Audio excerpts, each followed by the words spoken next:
Hello everybody, my name is Rohini Vij and I'll be sharing a story today.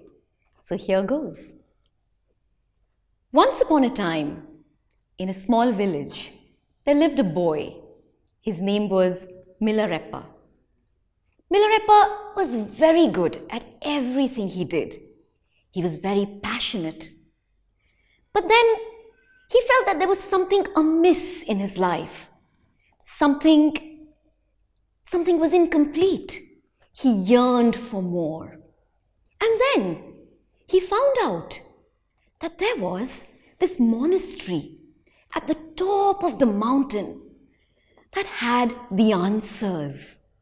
Somebody told Milarepa, they say that if you reach that monastery, which is at the top of that mountain, oh no, not that one, you see that tiny speck that hides behind the clouds, the one that is always snowy? Yes, that snow-capped mountain, which is far, far away. At that mountain, at the top of that mountain, there is a monastery. And there lives this great teacher. They say that if you meet that teacher, you get the answers. You will know what your path in life is. So Milarepa, if you feel that you are pathless, well, you should go right up there. But then it's not easy to go there. It's a treacherous, terrible, horrible journey.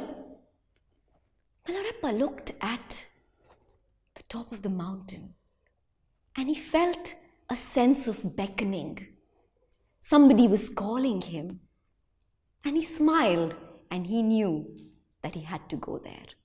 He went home and he packed a few essentials in a small potli, a little bag, and he began his journey the next morning.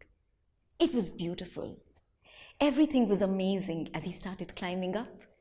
His heart was jumping for joy. He knew that the answers were now so near. He started climbing so happily. Up and up and up he went, joyfully singing, dancing. He saw the birds, he sang with them. He drank the water from the streams. It was a beautiful experience. But pretty soon, the journey started getting intense. The weather started getting terrible. Milarepa reached one of the snow-capped mountains. And oh, it wasn't that easy anymore. One night, there was a terrible snowstorm. By now, all the food and water in his little potli bag were exhausted. And Milarepa was hungry and tired. At night, he couldn't sleep, for the chilly winds kept him shivering and awake. And one particular night, Milarepa sat holding himself together as the snowy blizzard winds blew. Whoo! The icy winds pierced his face and his hands had chilblains. His shoes were torn and tattered. His feet were bleeding. It was so scary and so cold.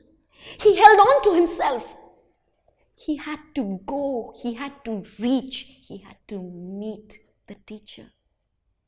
Somehow, that difficult night passed.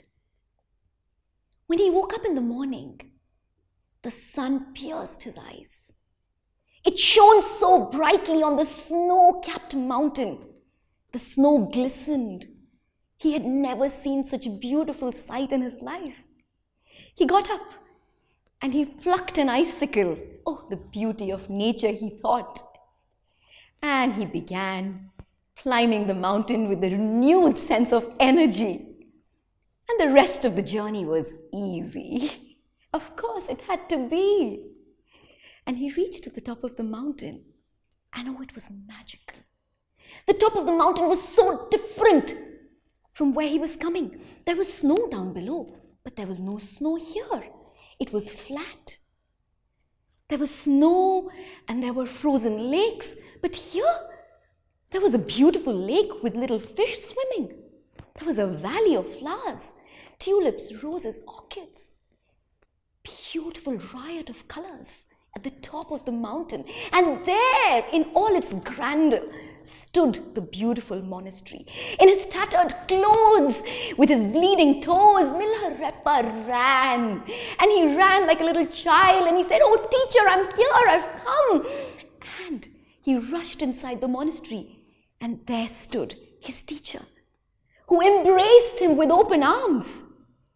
And then began a beautiful journey of learning, of rediscovering, of growing.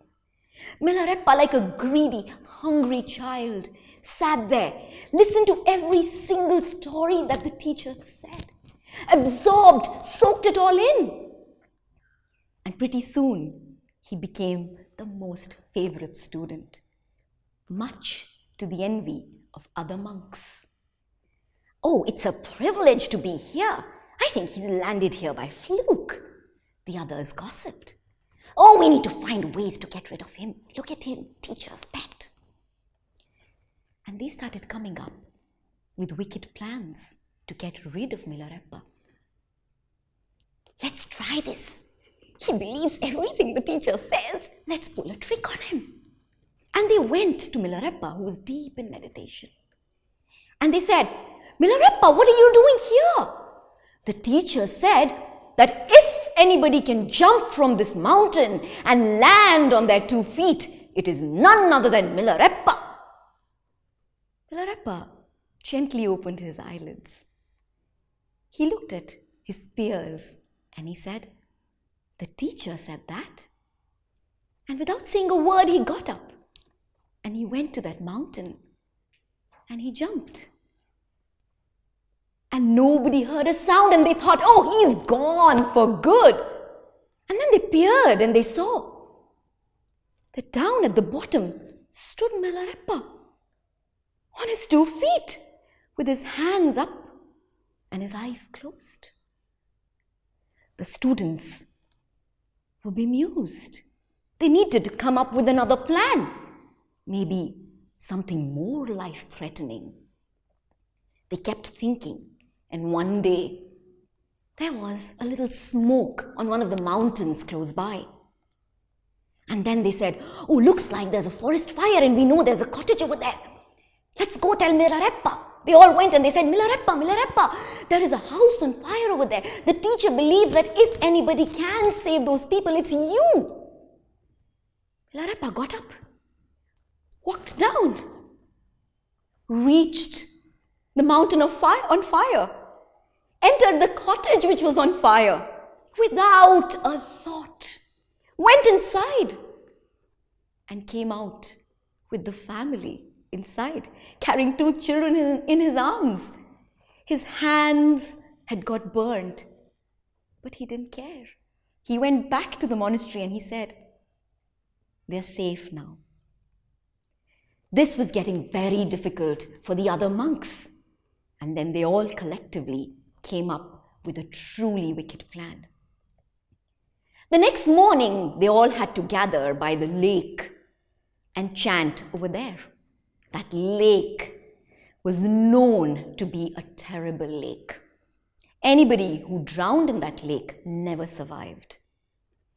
They all sat by the lake in a circle, and the teacher said, "Let's start by whispering something positive in our partner's ears." They started and they said, "The teacher believes Milarepa can walk on water." And this is what got passed in the circle until it reached Milarepa's ears. And he got up. He bowed to his teacher. He took his blessings. He turned. The teacher was utterly confused. He did not know what was happening. And then, without a care to the world, Milarepa began walking towards the lake. Everybody watched with bated breaths. And then something miraculous happened. Milarepa began walking on water. Everybody looked at each other. Who was he? Who is Milarepa? They all looked at the teacher. And the teacher looked at Milarepa and said, That's Milarepa, right? That boy who came up torn and tattered and bleeding and bruised. That's Milarepa, right? He's walking on water, is he? Is he? And then the students looked at the teacher with expectant eyes. And the teacher jumped up and he started running behind Milarepa. And he said, if Milarepa can walk on water, so can I. I am his teacher.